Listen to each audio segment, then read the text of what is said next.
with or different individuals that contributed to a specific story as you're writing that story. Okay?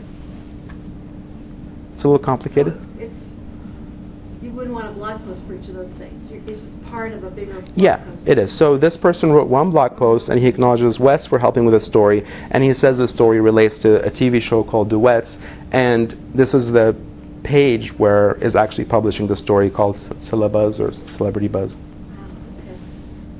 So it's a way to write one blog post and mention on Facebook all the different individuals, whether someone helped with it, whether a company is related or interested in that particular story, or has an interest in that story. So this is really going to bring in a lot of interaction from Facebook. Sure. That's the idea.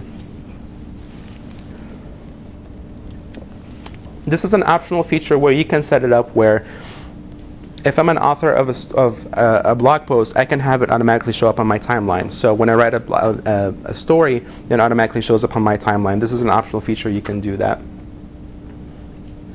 And again, so this is the author of the article, and it shows up on his own timeline saying, check out my post about Kelly Clarkson's, whatever. Okay? And this is what it looks like. So this is that website. And you can see this bar where it talks about, okay, so this particular blog post mentioned Kelly Clarkson, mentioned the page ABC, mentioned the duet, and also Wes was mentioned. Okay, so it shows up on your own blog post.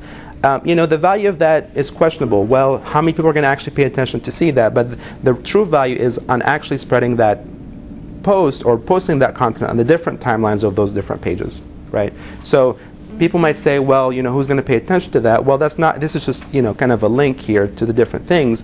But really, the true value is from the back end that your post is going to all these different Facebook channels or different Facebook accounts and profiles and pages. Okay, so I think that's what I cover for the social publisher. I know there's a lot of information, but if it makes sense for your business or if that's something you want to do, we'll spend some time in the labs to go over that if you have any questions. The comments section. Again, this is to integrate Facebook comments into your own blog. And the nice thing about this is that most people are already logged in when they're browsing the website. So if I'm visiting, Chris's blog, and if you have integrated that feature, when I scroll down, I'll see my picture, and I can just start typing. And I have the option to post it to Facebook or not, and then I can say comment. And that comment will show up on your blog post.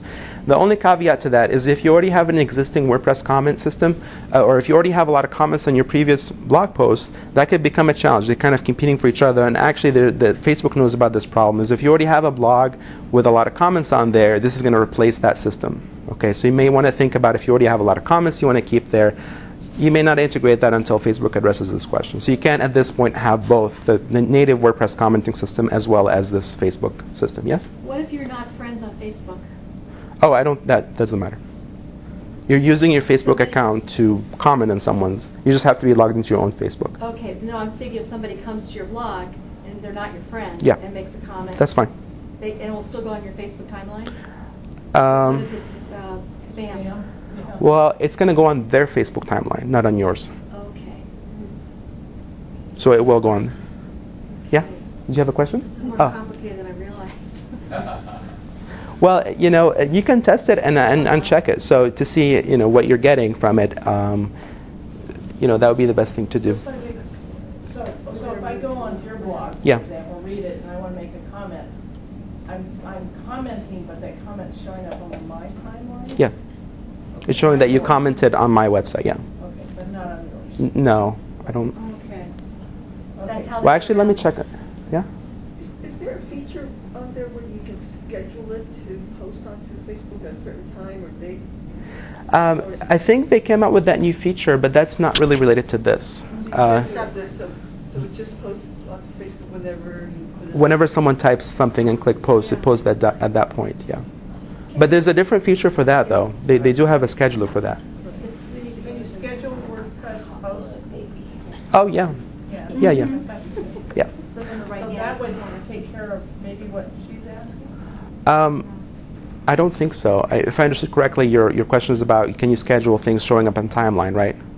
Well, so in other words, if you're doing a WordPress blog and you wanted to integrate with, into your Facebook timeline, can you write it and put it and schedule it so that it appears on a certain date, certain time?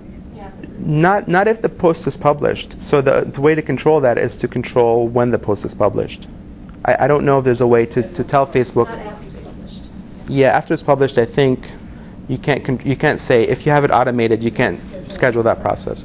But I think I was notified that we're really short on time, so I'll try to rush through the next few slides that I have. The recommendations bar, as I mentioned, you can see an example for it here. So as you scroll down, you'll see that it's telling you, if you're reading this page, you may like the following pages on the same website. And when you click the check settings from that, it actually is pretty neat. You can trigger it after you scroll down by 50%. This is the percentage of page that someone scrolled down. So you can say trigger it, so it's kind of a small button here, but it expands, or trigger its activation or showing up if someone has scrolled through 50% of the page, or you can say after 5 seconds of viewing that page. You can change these settings, obviously. Again, as I mentioned, if you're familiar with widgets area on your WordPress website, the plugin allows you to add different widgets. If you don't know what that is, we can cover that in a few minutes. But so not only you can do it from the front end, but you can do it in widget areas on your WordPress website also. Okay, so the following things I'll go through very quickly on them. But again, when you're sharing things, just make sure it's relevant. So with that apply to Twitter, if you're using hashtags, that can expand the scope of your reach. If you're using a hashtag that's relevant to the post, you can tag people with, obviously on Twitter, but now on Facebook only if it's relevant. You can be very spammy with something like that, so you have to be careful not to appear as spammy, right? You're doing it for a specific reason. So when this applies as you're posting something. So if you write a blog post, and you may not just want, and that goes back to Dale's question of do you want to just automate the process? Well, you may want to change what appears on Facebook that goes along with the title. So for example, in the Facebook page example with that Andy Scott, that article, what he said was, notice he customized the message for every place. So he says, thank you for mentioning or for your help to Wes, but he said, check out my latest blog post to this, whereas so he customized the message that goes along with the link to the specific channel that he's using.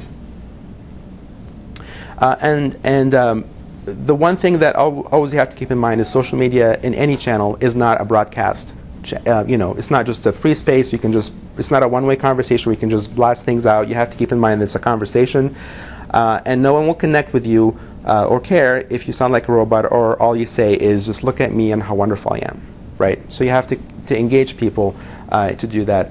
One thing also is, this is a plugin actually, and one thing to keep in mind is that you can really very easily overdo it, right? So you don't want to have, you want with every blog post, the bottom of every blog post to look like that, right?